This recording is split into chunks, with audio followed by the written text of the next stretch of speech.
La charge de mission handicap, c'est la prise en charge des personnes, alors des professionnels CHU particulièrement, qui ont des problèmes de santé et qui ont besoin d'une réorientation professionnelle, d'une prise en compte de leurs difficultés sur leur poste de travail et de l'adaptation de ceux-ci. Il faut et beaucoup d'écoute, faire très attention et être à leur disposition lorsqu'ils en ont besoin. Voilà. Et c'est le volet en interne et le volet en externe, c'est-à-dire le recrutement de personnes en situation de handicap.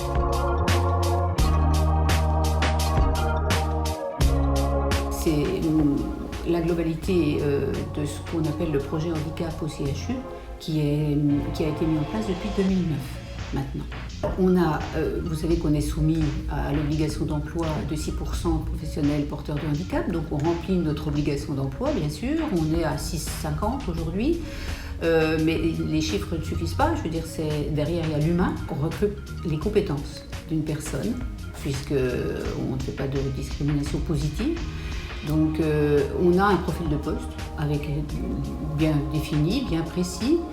On reçoit la personne, on étudie avec elle voilà, toutes ses capacités, ses compétences. Et si les compétences correspondent au poste qui est proposé, on la recrute, bien évidemment. Si besoin, on adapte le poste de travail, mais dans 80% des cas, les recrutements ne nécessitent pas forcément une adaptation du poste de travail, au moins.